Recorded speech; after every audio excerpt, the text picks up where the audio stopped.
that Allah subhanahu wa ta'ala said that Allah subhanahu wa ta'ala has placed in the earth firm mountains so it does not shake with you, as well as rivers and pathways, so you may find your way. Also by landmarks and stars do people find their way. Can the one who creates be equal to those who do not? Will you not then be mindful that Allah subhanahu wa ta'ala has placed firm mountains, and that there are also mountains among men, and He has placed into the earth firm mountains, that He established these firm mountains,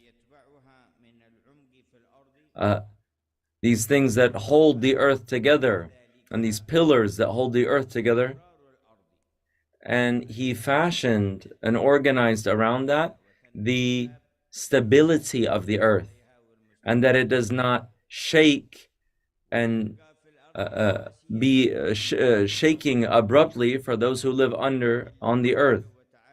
So He has placed into the earth firm mountains, glorious is His majesty, so it does not shake with you, as well as rivers, that He placed rivers on the earth. And the meaning is that He excellently and perfectly created those things, and that He created them in a way that secures benefit for human beings and other animals on the face of the earth, all in various types of ways that they benefit in the life of this world until their appointed time. And that He has connected us to this earth. He made the foundation of our bodily form and creation made from the earth. And Allah subhanahu wa ta'ala says that He created the human being from the earth, and then made its form, and then breathed into it the spirit. And Allah says about the earth, from it we created you, and to it your bodies will return. And we will bring you forth another time at the resurrection and the gathering. Glorious is His majesty, the possessor of absolute power and ability. He prepared the earth and made these firm mountains so that it does not shake with us. And He has given us examples that you see the ships shaking and moving in the ships, then that there are places that when you position it in the ship, it helps keep it steady. And the earth is the same way. And Allah subhanahu wa ta'ala says in another verse of the Quran that we have made the earth a place prepared for people to live. Its foundations, its mountains, all of these things, that there is, Allah is the one who created it, and He has no partner in creating these things. He is the one, the singular, glorious is His majesty. No one was associated in creating that other than Him. So it is not permissible for anyone who lives on the face of the earth, which has been prepared for him and has been fashioned and prepared in this way and subjugated for him, and it has all the things that he needs, that he turns away and abandons worship of the one who created the earth, and turns away from the guidance and the revelation that Allah has revealed. It's not befitting of anyone to do that.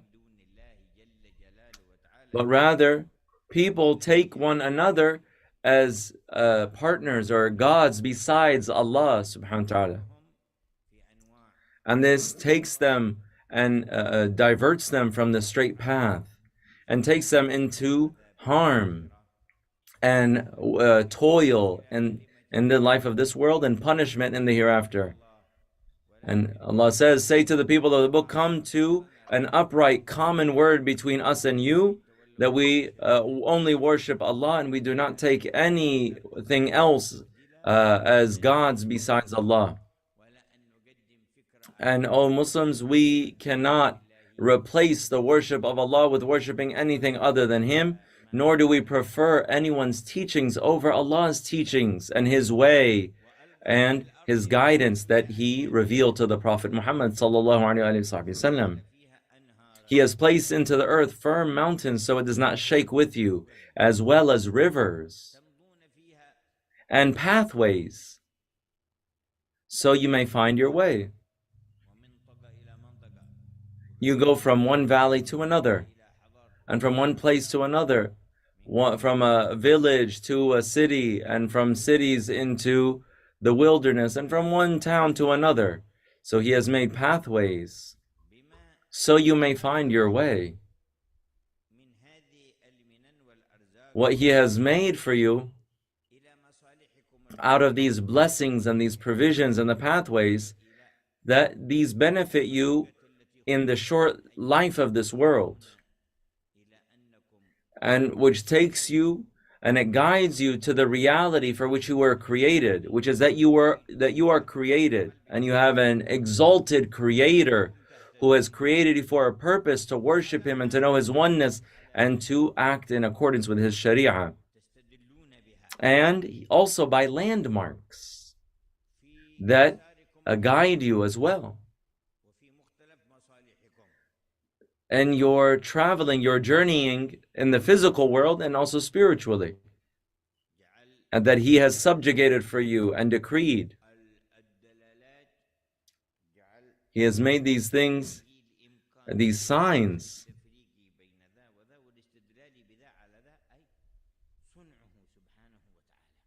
And being able to differentiate between these things, these are all his creations, subhanahu wa ta'ala.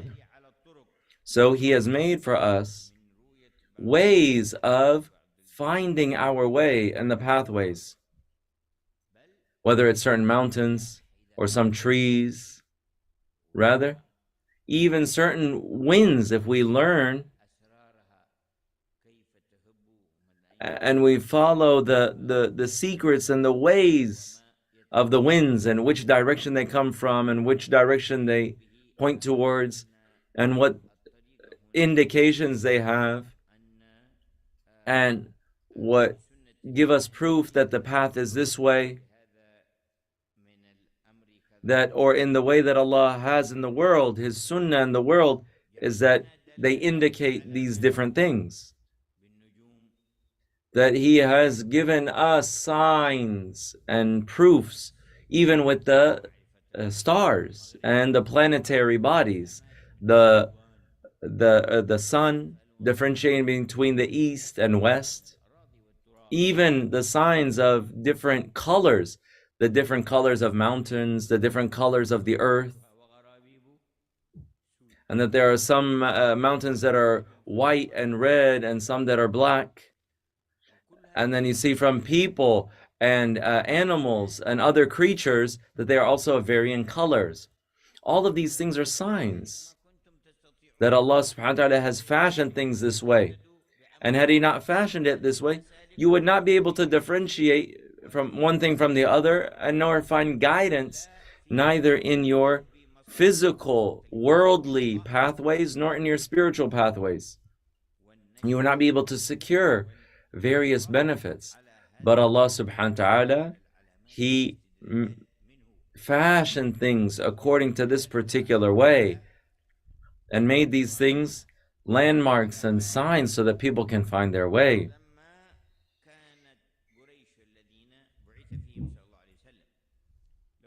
And when Quraysh, to whom the Prophet ﷺ was sent, when they had these journeys of the summer and winter, that they would have different landmarks. When they would go according to the stars, and they had a lot of experience following the different stars in order to take these journeys to the north and south. And Allah subhanahu wa ta'ala says, and with the stars people find their way, and that when you follow a particular direction, it will allow you to reach to a particular area. So Allah subhanahu wa ta'ala knew that the Quraysh had a lot of experience with that, and they contemplated these signs regularly. And Allah said, also by landmarks and stars do people find their way.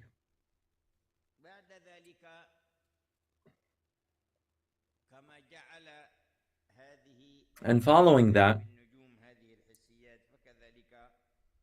uh, as Allah made the guidance through the stars and the landmarks that people to find their way, Allah subhanahu wa ta'ala made the prophets and the messengers and their inheritors the means for guidance. And the fountainhead and the pinnacle of that is the Prophet Muhammad sallallahu alaihi wasallam. And Allah said to him, speaking to him, and you truly guide to a straight path, the path of Allah, to whom belongs everything in the heavens and the earth, and truly all affairs return to Allah. And people find their way by the stars. And Allah subhanahu wa ta'ala has showed us the amazing wonders of the creation of the heavens and the earth and the mountains and the stars and the rivers and all the things associated with that, and all of the different fruits and all of the different animals. He tells us, glorious is His Majesty, can the one who creates be equal to those who do not? The one who created all of this. Are you comparing Him and equaling Him to something that has not created any of this? Or do you see these other associates that you call upon other than Allah? Show me what they've created. Or did they create something in the heavens? Show us any revelation that came before this that says to do this. If you are true, Allah says, glorious is His Majesty, can the one who creates be equal to those who do not? That thing itself that you worship, it is created. It has a creator who created it. So how can that thing be equaled and be considered equal to the creator? So what does it mean to worship other than Allah? And how can you leave Allah's guidance for this person or that person, or this whispering, or this person's ideology or opinion? Can the one who creates be equal to those who do not? The one who created and originated and brought forth and made it manifest and brought it out of non-existence and organized and fashioned everything, be like one who's not created anything? Will you not then be mindful? Don't you go back to the blessings that you've been given of your blessing of rationality and understanding? Does that not remind you of the responsibility and the duty, the reality that you are reminded what should be accepted and what should be rejected? That you should be mindful that He has not created you without a purpose. That those things that you are worshiping did not create you, and your affair does not end with them. Can the one who creates be equal to those who do not? Will you not then be mindful? And then above all of that, that you have, that He has poured out His blessings upon you physically and spiritually, so that those you can sense and those that are beyond sensory perception, inwardly and outwardly. And Allah then says, if you tried to count Allah's blessings, you would not be able to number them. So if you try to count Allah's blessings, you would not be able to. You would never be able to number them. That He has blessed you with creating you and originating you and giving you the best form. And what did He create us from? From the lowliest of things, from a lowly fluid. That this body, this human body that Allah has created for us, that He fashioned it with His decree and will from a lowly fluid.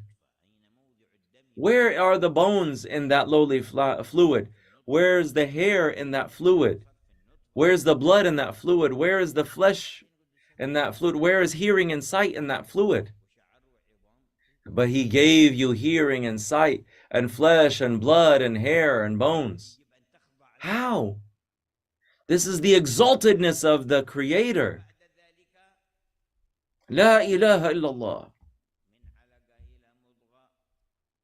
And then after that, He made excellent your creation. From a clot to a chewed morsel of flesh, from a morsel of flesh, then He gave you bones, and then He covered those bones in muscles and flesh. Then He breathed the Spirit into you. Then we created Him turned Him to another creation. So blessed is Allah, the best of creators. Then we made the way easy for him. And from the time each one of us was in our mother's wombs, he made the way easy for us to be nourished. Who fashioned that? It's not your company. It's not your political party. It's not the ministry that fashioned and organized that. Who organized and fashioned all of your creation in your mother's womb and had all of the nutrients reach you? Who is the one who fashioned for you the place to be secure in your mother's womb? From the time that he breathed the spirit into you, after the 4th month, and that you have all of these various organs and various parts of your body. Who was the one who gave you all of that? And that he placed your face facing towards your mother's back, and you're not affected by the food that she eats, and the acid that forms from that doesn't affect the baby. That he created you in your mother's womb, one creation after the other in 3 levels of darkness. And he is the one who made you to flip so that your head is the first to come out. That you move around and you actually have exercise as a baby in your mother's womb. Who is the one who organized all of that? And then he made the way easy for you, that to come out of your mother's womb. You didn't even have feet. Your feet are not able to walk, and your hands are not able to crawl.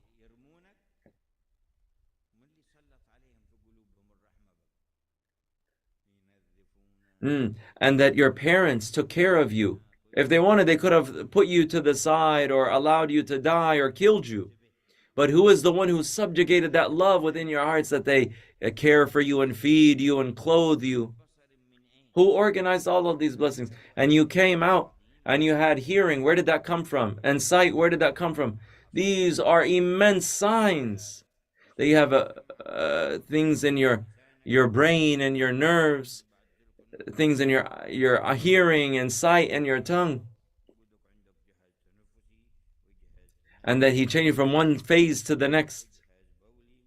That you have a respiratory system, and you have a system to pass, defecate and pass out. All of these systems, who placed them within you? What company provided it for you? La ilaha illallah. The creator, the originator.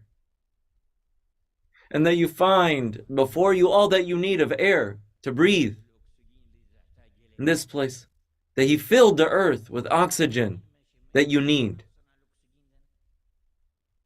What manufacturer manufactured this oxygen? What factory? And the human beings and animals, and they all breathe from it. From whose factory did it come from? It's a gift from Allah subhanahu wa ta'ala. And night and day you're breathing. How many breaths? And do you pay for the oxygen? If you had to pay for every breath, a tax, a compensation, what would you do? Allahu Akbar. And above all of that, he granted you an intellect and a way to think and understand. And he gave you senses. And if you were trying to count Allah's blessings, you would never be able to number them.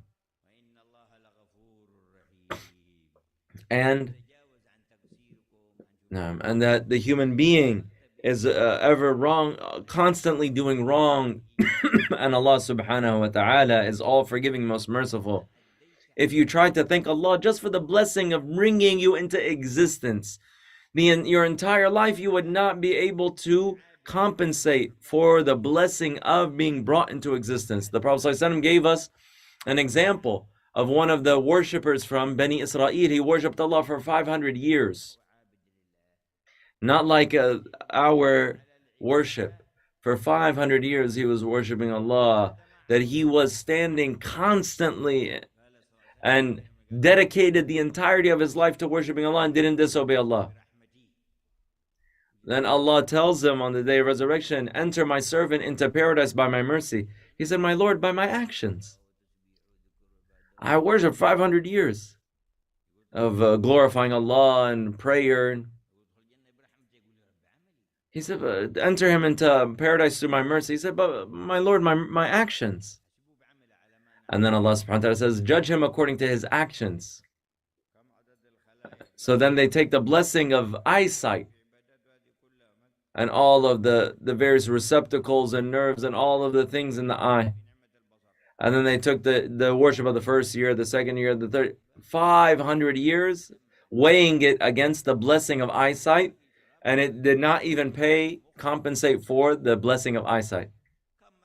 Then there's still breathing and the brain and all of these things. His worship did not even compensate for the blessing of eyesight.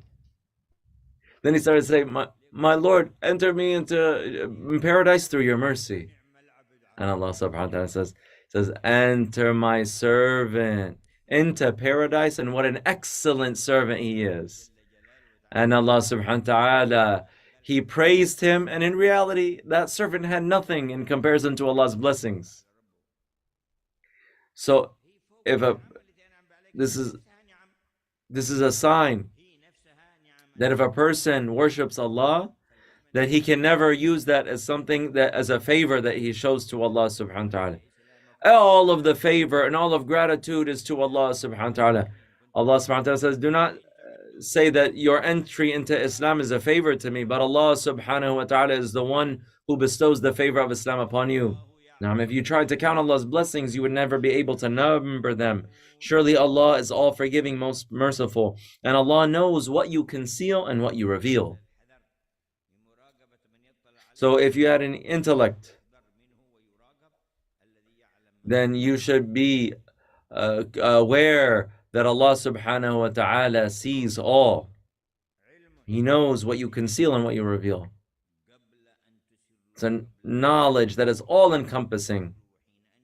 Before you even conceal it and before you reveal it, and when you conceal it and when you reveal it, and after you conceal it and after you reveal it, He has comprehensive, all-encompassing knowledge of all things, so that you know that Allah has power over all things and that His knowledge encompasses everything.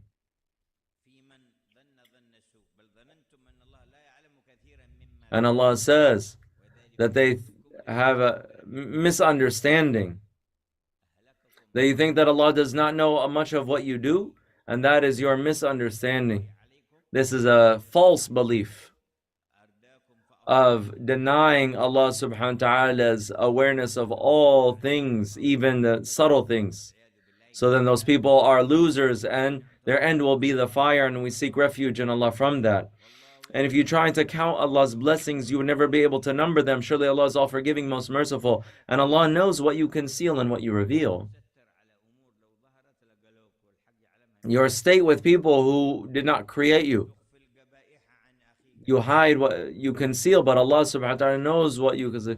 That you try to conceal your flaws from your brother. And if people see you, you think that you're righteous. But how many things do you do it? If your close friend knew it, he would abandon you. And that Allah subhanahu wa ta'ala, He's the one who conceals it and sees it, yet He allows His servants to praise you. And Allah knows what you conceal and what you reveal. So be mindful of Him in private and in public. And seek Him in private and in public. And humble yourself to His majesty in secret and in public. And prepare to meet for Him in secret and in public. And Allah knows what you conceal and what you reveal. But these idols they invoke besides Allah cannot create anything. They themselves are created. They're created like you. That you are calling upon other created beings like you. But those idols they invoke besides Allah cannot create anything. They themselves are created. They worship idols that are made from stone. And in some times they will turn their food into idols, that they're inanimate objects. It doesn't even have the honor of the life that even an animal is given, to make it animated. Glorious is His Majesty. Whether it's constellations or stars or idols, anything from these created beings, inanimate things.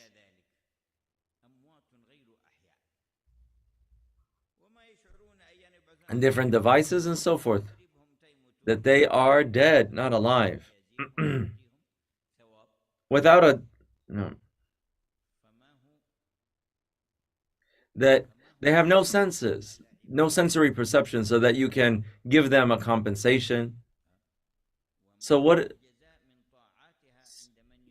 what reward, what benefits do the idol worshippers receive from the idols? And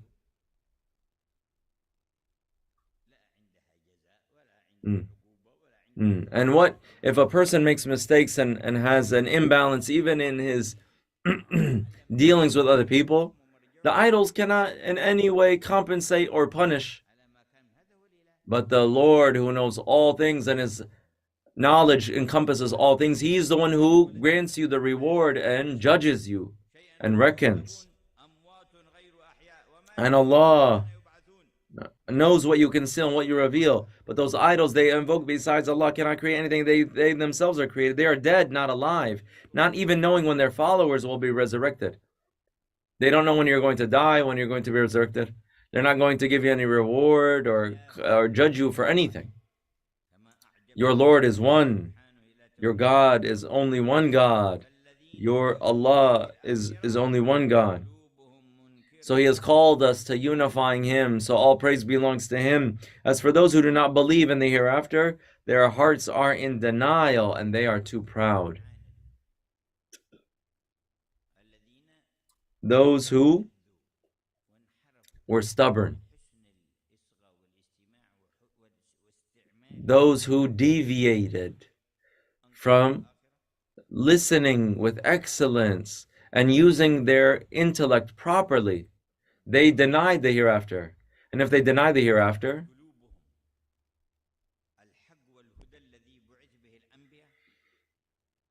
and their hearts deny truth and guidance that the prophets and messengers were sent with,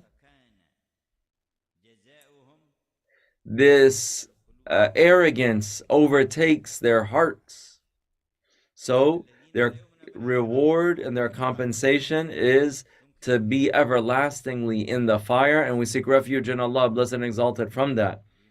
And those who do not believe in the hereafter, their hearts are in denial, and they are too proud. They are deluded with what they have, what they assume is an indication of power or ability. As the people of Ad said, who's stronger than us?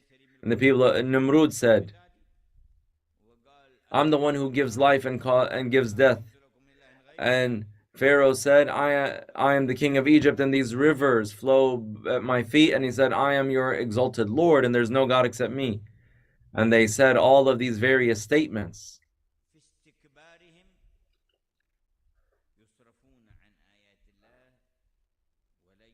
In their arrogance, they deviate away from Allah's signs, and they do not acknowledge realities. Your God is only one God. As for those who do not believe in the hereafter, their hearts are in denial and they are too proud. He says, glorious and exalted, those who do not believe in the hereafter, we made beautified their actions, so they are blind.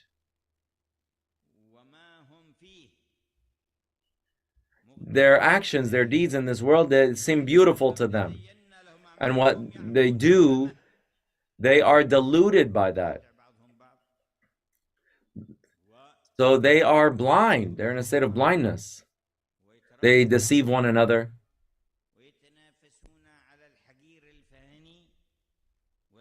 And they plot against one another. And they compete over this lowly, fleeting thing. And they do not care about wronging this person or that person. And then they boast, and that I am on the right path, and that I am the one who brings benefit, and that I'm rectifying the land and rectifying things for people. All of these things they boast about. And their reality and their current state is other than that entirely. They bring wrongdoing and corruption, and they're blind, complete blindness. They are those who will be given the evil punishment, and they will be the losers in the hereafter. So where is guidance and reality? Allah says, you receive the Quran from a wise and powerful Lord. It's not the thoughts of a human being, nor something that comes from any creation. It is the light from the lights of Allah and His revelation from Allah. And you are receiving the Quran from one that is wise and powerful. So when we believe and establish that trust, Allah subhanahu wa ta'ala then says that you guide to the straight path, the path of Allah, to who belongs all the things of the heavens and the earth. And all things ultimately end and return to Allah. May Allah expand our hearts and illuminate our hearts, and grant us complete iman and tawheed and certitude. And may He make us of those who benefit on the face of the earth and acquire everlasting felicity, and that He gives us high degrees of nearness. O Allah, whatever goodness you have sent your messenger with, illuminate our hearts with it and purify our hearts, and grant us to prefer you over all else, and that we prefer what you love over all things that you do not love, and our statements and actions and our goals and our intentions, and in our food and drink, and in our movements and our times of stillness. O living and self-subsistent, realize us in the realities of servitude, and grant us the secrets of your lordship, and protect us from the evil of our own nufus and the evils of the Iblis and his soldiers from the ins and jinn, and protect us from the delusions and the deceptions of the world. O most powerful, allow us to remember and to take lessons and heed from the things around us, and that we follow excellently the Prophet of guidance, O most merciful and most generous. And just as you have blessed us, the days of his birth, make us of those who acquire and are victorious in attaining his love, and that we follow the light of his guidance and direction, and we establish and serve his victory, and that we become actualized in the realities of loving him, and that we enter into his sphere, who are resurrected in his group by his rank with you, O most merciful.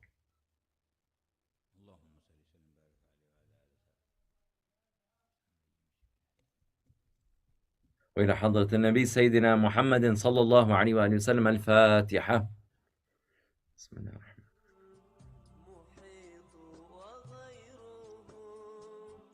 صراط الذين أنعمت عليهم غير المغضوب عليهم ولا الضالين. جزاكم الله خيرا. السلام عليكم ورحمة الله.